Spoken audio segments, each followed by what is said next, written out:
sorry, the number you have reached is not in service. Please check the number or try your call again. This is a recording. Are you listening? Hello there. I'm Darius. And I'm Sam. And welcome to the Oxfordshire Youth Podcast. This podcast is by young people, for young people, just to talk about the things that we care about. We're here to give you a voice, whether that's the voice of your creativity, your professionalism, or just something that you're doing that you feel needs to be spoken about. And if you want to get in touch and actually get on this podcast, you really can. We don't bite. I mean, we promise. And we promise. But the real question here is, are you listening? I mean, are you listening? Are you listening? Are you listening? Let's just get on into the podcast. Welcome back to the Black Lives Matter mini-series. There are some themes within this mini-series that may be upsetting to you. If it is triggering to you, themes of racism, bullying, and various other things, please we implore you to listen to another one of our podcasts that will be much more beneficial to you. Thank you, and we hope you enjoy the Black Lives Matter mini-series. Let's get into it right now. Hello and welcome back to the Oxfordshire Youth Podcast. It's Darius again, and you are back in the Black Lives Matter mini-series. This is the second episode in Fantastic Allies and Where to Find Them. In the last episode, we spoke to Aria and Jenny. Weren't they absolutely amazing? If you haven't already checked out that episode, go back and check it out. In today's episode, we will be talking to four amazing people, one of which you kind of already know. The one that you already know is Sam, my co-host, my partner in crime on this podcast. You know him, you love him. I mean, if you don't love him, I'm judging you because he's absolutely amazing. I've had the privilege of working with him for, I mean, it feels like the last year, but I feel like it's actually less, kind of like with Jenny. Like, I feel like I've known them such a long time now, but within Oxfordshire Voice, like we've done so many amazing things, from the Youth Awards, which as I said last time, it's coming, and so many other amazing things. An old school friend of mine who I'm super excited to have on this podcast, Aashika, she is such a fantastic girl, and I cannot wait for you to hear so much more about her. She is just absolutely fantastic. Xiao, again, an amazing friend who I met through Collective Conversations, a fantastic writer, and she also has an Instagram account called Xiao's Law that you need to go and check out. And last but by no means least, my girl Lizzie. Like Lizzie, I don't even know when we started just talking and becoming friends. I think it was around the time of Collective Conversations. And wow, like she is a phenomenal woman. She also has an Instagram account that you also need to go and check out called Lizzie_etc. Like, go and check it out, please. It's absolutely amazing. She's talking about her health, having endometriosis, and so many other things that come with having a disability. She is just an outstanding woman, and I'm super, super glad to have every single one of these people on today's podcast. So let's jump straight into it and introduce them all right now. Hi, everyone. Hello. Hi. So we have so many amazing people here. I cannot fully express to you how much I love and respect every single person here. So we're going to go round and just properly get introductions. And on my screen, I have Xiao right next to me. She's over there. So Xiao, how are you? How are you feeling? I'm feeling good. I'm really excited to have this opportunity to talk to everyone and share our experiences and how we can help. So I'm Awesome. really excited. Thank you. And also, who are you? What do you do? What makes Xiao? That's my real question. So I don't really have any hobbies. So I do law and I'm going to my final year. So I don't really have time to pursue anything. I think my favorite thing to do that isn't law related is probably watching webinars on how to be a better person. It sounds really ridiculous, but it really helps with people skills, and it makes me more confident in dealing with other people as well, whether it's good or bad. And I really enjoy writing poetry, but I don't really share it with anyone. It's kind of like emotional vomit. So I really enjoyed that. Awesome. So let's go to Lizzie. Lizzie, how are you? How are you, my friend? I miss you. Good. I'm good. I've literally been so excited for this. You don't even understand. Like, just seeing you as well. Like, first of all, we've not had a chance to meet in person yet. So this is so exciting for me. But yeah, it's been good. I've been looking forward to it. Awesome. And like, Lizzie, like, who are you? What do you do? Like, just explain a bit more about yourself so our viewers and listeners can just get to know you a bit better. Sure. So like, I'm a student at uni at the moment, but mainly I sort of do things to do with disability awareness, health, like things like that, women's health especially. I have endometriosis, and several other chronic conditions. So I tend to do things like raising awareness or speaking to women online. I've just finished a job at my uni, which we're working to improve inclusivity in learning. So that's been really good. But yeah, that's what I enjoy. Awesome. See, like, as I said previously, like, so many people on this podcast, I can't even fully express to you, like, they are talented, like, ridiculously talented. Like, all I'm saying is, like, if I need a lawyer in the future, Xiao, I'm coming to you, because, like, You've got to keep things people. Do you know what I mean? You've got to have a diary of useful people, and all your names are going down. Exactly. Like, I'll be prepared. Like, because let's be real, I'm probably gonna need some like legal help at some point in the future. So I'll have your number. I'm on looking for a speed. gynecologist. That would be great. Anyone out there listening, like, please, like, just get in touch, please. Well. Sam, I mean, I know who you are, and probably like a handful of our listeners know who you are, but like, I'd hope so. I mean, you would hope, but like, explain a bit more about who Sam is. Of course. Firstly, can I say how nice it is to be back with you? We've done a couple of episodes apart now. My right-hand man is missing. I don't know what to do. I'm sat there recording a podcast episode. I'm like, and Darius, oh wait, he's gone. It's very strange. So yeah, I'm Sam. I am the other half of the Oxfordshire Youth Podcasting duo, but outside of that, I work mostly in youth engagement at the moment. I'm between actual jobs, so I'm filling my time with quite cool projects to build career access and alternate opportunities for young people, which is something I'm very passionate about myself. I never really fitted in at school, so I found myself looking for what else can people do, and I now try and do that for a living, which doesn't always work out, but it's definitely fun. As I said, guys, like, you're gonna hear Sam's voice loads more over this whole podcast. Like, just get used to his voice. His voice is amazing. It's soothing. Like, I'm really like hype and energetic. Sam's the opposite. He's like lovely and soothing. So after like this mini series is done and you're completely sick and tired of my voice, you're gonna hear Sam, so it's fine. Like, if you're done with my voice. I sometimes kind of like, I have to, match the energy level somehow, which is difficult for me because I have very little energy most of the time. And then just to have Darius on my other side, I'm just like, oh, I've got to do something. But no, it always works out. Oh, thank you, buddy. Now, Aashika, we go back.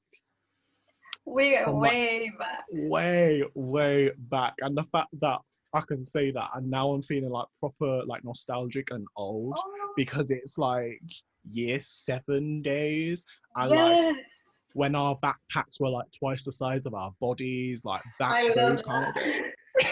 When we were like timid, shy kids who couldn't even like look up at like year 8s or year 11s, and we were running like. And look at us now, like we're flourishing human beings. I know. I'd like to point out, I'm still scared of year 7s. They're terrifying. No, year 7s nowadays are like a different breed. They'll scream at to stab me. They will fight you. Like, they will. It's like they don't just come 1 or 2, like literally there's just like a wave of them, and they don't break or anything. You just stand there just terrified, waiting for them to go past. No, they expect you to move now. I know. Yeah, they do. Any year 7s listening, please don't be offended, but this is true. just say it, like, this is true. Individually, they're okay. They're foolproof, but as a group, So, Aashika, like, what are you doing now? Like, I know, like, back in school days, we were... Actually, I'm going to bring this up because I don't know if you remember. Do you remember where we had, like, our joint Pinterest board where we were just sharing things on, like, fashion? Yes! And haute couture and, oh my God. those were the days. Okay, obviously people listening who don't realize or remember, I don't understand, but these were like the days where like we were just sharing some random amazing things of like a dress that was like Naomi Campbell or like Harley Kloss, or it was just like next level. Anyway, what are you doing now? I am currently studying international law at university, so I'm doing that at master's level. And yeah, that's what I'm doing so far. For advice next then. See, this is what I'm saying. I wasn't lying when I said we have some like mad intelligent people up in this group, because like basically I'm gonna come to all of you people for advice in the future, because international law, if I go abroad and something happens, I'm like, girl, Aashika, what do? I need help. I know a guy, you can just say that. So you can hold it. Power! Arrogant foes are attacking me. Ruthless people are killing me. They have no regard for you. That was written centuries ago, and yet it's still true today. They are killing me. They're killing my people. They're attacking me, attacking my people. You kill one of us, you killed all. So we are going to get into this. So a question that I have asked everyone, I'm going to continue to ask everyone because I feel it's extremely important. How did you all feel when you saw the disgusting violent murders of George Floyd, Ahmaud Arbery, Breonna Taylor, and the countless others? It was like sprawled all over the news, like pretty much everywhere, all over social media. And the fact that we were in quarantine, completely in lockdown, meant that we all had to see it, and there was no real getting away from it. Xiao, how did you feel when you first saw this? I think I first came across the George Floyd video on Facebook, and after reading the caption, I was like, I can't watch this video. Like, I can't watch someone just, you know, being killed by someone else. And that, even though I didn't actually watch the video, I knew like exactly what was going down. Like, it's not the first time that a black man has been killed by the police in the US. And honestly, like, it just made me so like frustrated that I can't do anything for him or for anyone that's going through the same thing. I think that's when I really started like just raising awareness on my Instagram and like on everything that I can to make sure that people know that this is happening, and they're not just saying, oh, it's just something that happens. It shouldn't be something that just happens. Like, it's disgusting, and people shouldn't just die because the police are not treating people right, you know? And 100%. I don't think I would have heard about the other two. I can't pronounce their names, I'm really sorry, but you know, I know who they are. I don't think I would be able to hear about them if it wasn't for the people that I've met through raising awareness and actually like seeing it, because we're like-minded people who want to make a change. See, I think that's brilliant, because it's, the weird thing is, this lockdown has been the weirdest blessing in disguise, because without it, we all probably wouldn't have known to the extent of which it was happening. Sam, how did you know to the extent of which this was happening, obviously in America, but also in the UK? I think the biggest problem was when I first saw, like Jean said, about the video being posted on Facebook, my reaction was horror, but not shock horror. And that makes it so much worse. I am no longer shocked to come across Facebook and realise the depth of racism and violence that happens because of race, and then so many other factors as well. It's become a horribly passive normality of life because it's been normalised. We now have the media who are basically dialing down racism to say it's okay to be racist as long as you aren't violently racist. Meanwhile, violent racism still happens every day all across the world. And then began the flurry of people. Well, as soon as I did begin raising awareness, I had a really interesting conversation over Snapchat about if you aren't using your platform to oppose racism, you are allowing racism to happen. And somebody got in contact with me to say, but I don't post it on my Snapchat, therefore am I racist? And we talked about this for about 15 or 20 minutes. And after I said, look, I'm not telling you what to do. I'm just saying what is the right thing to do in a situation. And I said, you know what, I am actually going to go and post some stuff, and I'm going to share some awareness, because I'd never thought of it in that way. It's so normalized to just let these things happen and to let things continue the way they are, that people don't realize it is the responsibility of those who aren't oppressed to oppose oppression. It's really that simple. Definitely. Lizzie, I want to ask you a question. On top of being Black, there are also so many women who are struggling as well. Like Breonna Taylor, we are currently at, I believe, 152 days where her murderers have not been sentenced to anything, which is absolutely crazy. And by the time this podcast goes out, I really hope something has been done because it's absolutely ridiculous. Why do you think that there is so much less exposure or kind of prevalence or pressure put on the murders of Black women or Black trans or LGBTQ plus people? Yeah, I mean, like you say, like I really do pray that, you know, we've got somewhere by the time this goes out. I think there's so many parts to it. I think whenever, you know, trans people are involved, unfortunately, they just do not get anywhere near the attention or the rights that anyone else seems to get in general. I think there's also a big issue, you know, we're saying, oh, Breonna Taylor didn't get the same amount of media that everyone else, you know, is saying has gone to, say, George Floyd. But I think the reality is actually George Floyd is the exception, not Breonna Taylor. You know, most of the time, Black men don't get any real sort of, there's no accountability for what happened to them either. I think there's just been a combination of things that happened at a similar time, and it all came out in the media at a similar time, which meant that his case got absolutely sort of skyrocketed into the media. Whereas in actuality, in a different time, I don't know whether he'd have got that same care, that same interest. And, you know, it comes back this whole thing of trends, and it's awful. But I do think there's an element of that, you know, with where they did Blackout Tuesday, I saw so many people who'd said nothing about Ahmaud Arbery or anything like that, or hadn't even said anything on George Floyd or Breonna Taylor, all of a sudden posting. And then that wave went and everything went quiet again. And I think when it comes to trans people and women, they have to work 100 times harder, and everyone else has to work 100 times harder to get them heard. But at the same time, I don't think that necessarily George Floyd would have been heard in a different set of circumstances. Definitely.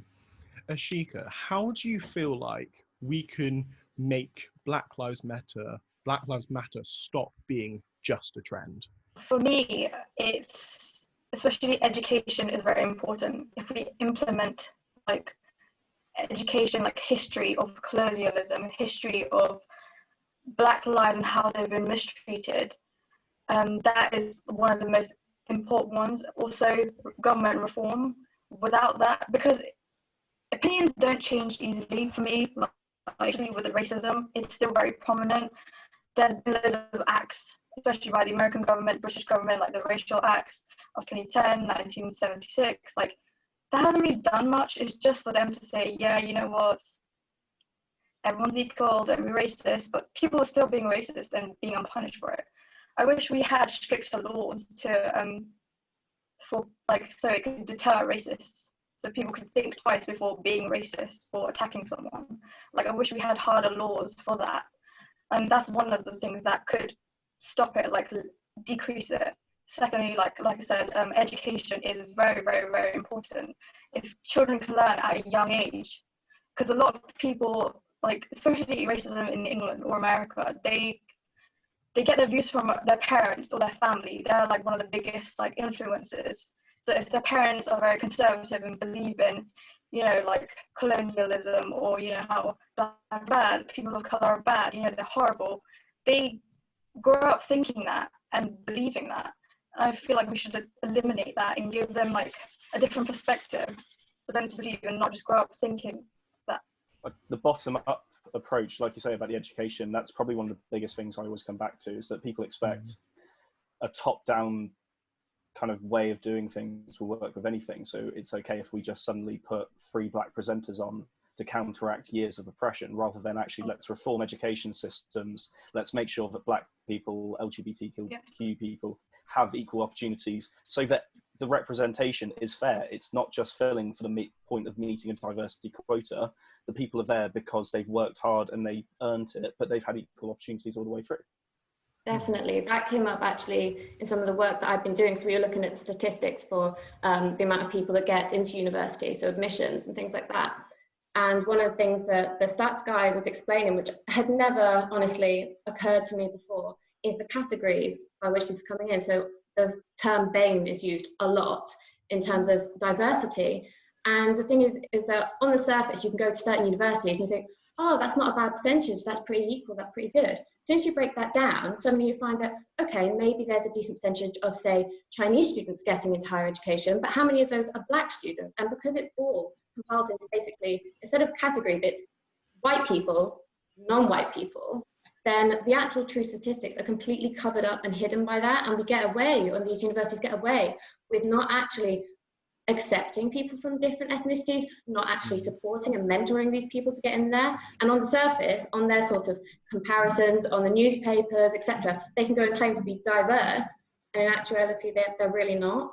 That is a bigger, wider conversation of Black Lives Matter, because Black Lives Matter, for a lot of people, they've just seen it as, oh, it's just a Black people issue. And they're like, no, it's an equality issue. It's like for everyone, because until Black Lives Matter, all lives cannot matter. I actually wanted to get into something slightly a little bit more different, because Xiao, we had a conversation recently about kind of stereotypes about kind of the Asian community. And I just wanted to like get into that a little bit more, because I've been speaking to some of my other friends. I have a friend who's a model. His name's Theo Ching. He is absolutely amazing. Basically, you guys need to go check him out. He is representing for the Asian community. He's on Gymshark and all of these places and smashing stereotypes of what Asian men should be. So Xiao, like, what are these stereotypes that seem to be like pushing Asian people down all the time? So I've always been told, growing up, I was in like a 97% white area. So like there was only one Chinese kid, that was me, in the year group, essentially. And I've always been told, oh, you're really loud for a Chinese girl, or you're really tall for a Chinese girl. Or like, I didn't realize, you know, they were so funny. And I was like, well, what does that even mean? You know, like, I'm just me. I didn't realize to be Chinese, I had to be a certain way. And they were like, oh, do you guys run a takeaway? And I was like, really? Are you really going to ask me that? Like, really? And I think, in a way, people are like, oh, you're lucky that a lot of men fetishize Asian girls. And I'm like, no, because I feel like a piece of meat. I don't want to be fetishized. I want to be loved for who I am and not for the way I look or where I'm from. And I think for guys as well, because my boyfriend's Asian as well. And, you know, a lot of times people will pick on him when he's walking alone because they think, oh, Asian men is timid as well. You know, they won't fight back. They think that Asian men are less of a man, really. And I think that's really toxic to have. You know, some of the most impressive martial art experts are Asian. You know, we've seen all that in films. It's not like we don't have any representation, but yet they want to oppress us by saying, oh, Asian people are only good when they're quiet or when they're not talking back to us. And I think that's why a lot of Asians get told that we're the model minority as such, because most of us will not talk back, and, you know, we're the tame type of ethnic minorities that white people, not all white people, the racist white people seem to love, because we don't affect their peace. We don't start anything, essentially. But then that's about to change because I exist. Yes, girl. Yes, you do. See, I, when we had that conversation, I felt so like in agreement with you, because I was like, even though that's never been my experience, I could empathize, because it's like that whole being told who you should be based on your race is like completely messed up. Like, I remember being in school being told that I should be good at basketball, or I, should just be able to get all the girls I want because I'm black. And I'm there like, wait, hold up a second. How am I just getting girls for just being black? And I mean, don't get me wrong, like girls come my way, but like, it's not just because I'm black, and that is just not how it happens. And then also when you're saying about the fetishization, there is so much hypersexualization of like black children. I'm not even going to say young people, I want to say children. As young as like 10, and they'll just assume that like a black child is like, you know, 15, 16, 17, and then it's like, oh, this person is doing this. Like, I was with my best friend when we were about 13. She's white, I'm black, and we were just walking along the street, and this woman looked me up and down as if to say, why are you with her? And I'm there like, whoa, like, leave me alone. Like, she's my best friend. And my best friend, like being like the queen that she is, turned around to her and was like, what are you looking at? Yes, he's my best friend. Leave us alone. And it's like those kinds of microaggressions that happen every single day, which are absolutely ridiculous, really like put people on edge. Like, you get looked at like that as if to say like you could, you know, attack someone just because you're a certain color, or that you would groom someone just because you're a certain color. And it's not that. It's like, it has nothing linked to that at all in any way, shape or form. Yeah, with the thing you're saying about fetishization, like that was a bit like, honestly, that's such a problem for so many groups and so many minority groups, because I'd shared this with Darius, but recently we finally, with endometriosis, we finally got this research removed from a medical journal where basically normal women with our condition went to the doctors, and unknown to them, the doctors were basically assessing them on how attractive they were.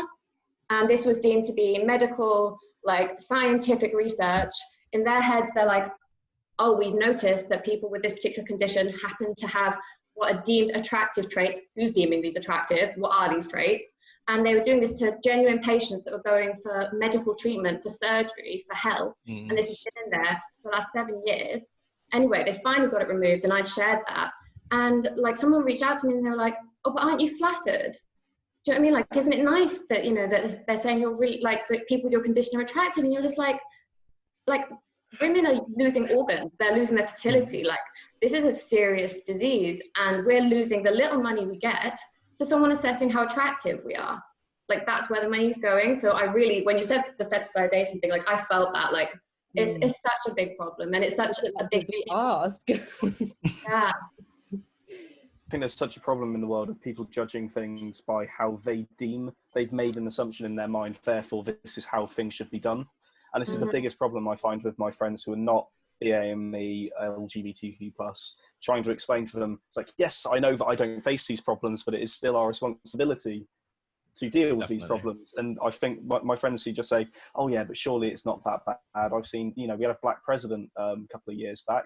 You know, people aren't oppressed, and it's like, how? That's the same for everybody. It's like they feel like, oh yeah, I don't see, and you know, personally, I don't go out and shoot people of color, therefore there is not a problem with racism. And it's statements like that that make me so sad to live in this world, because it's just, there's so much more we could be doing. I mean, I myself, a white straight man, feel like, okay, I've obviously had it quite easy, and I know that people have had it worse than me and a lot better than me. That does not therefore deem how I should act towards other people in no way, shape or form. And it's terrifying. It's difficult to understand. And again, it's a thing of, you know, it's just different opinions, but sometimes it is difficult to understand how people don't see it for the way it is.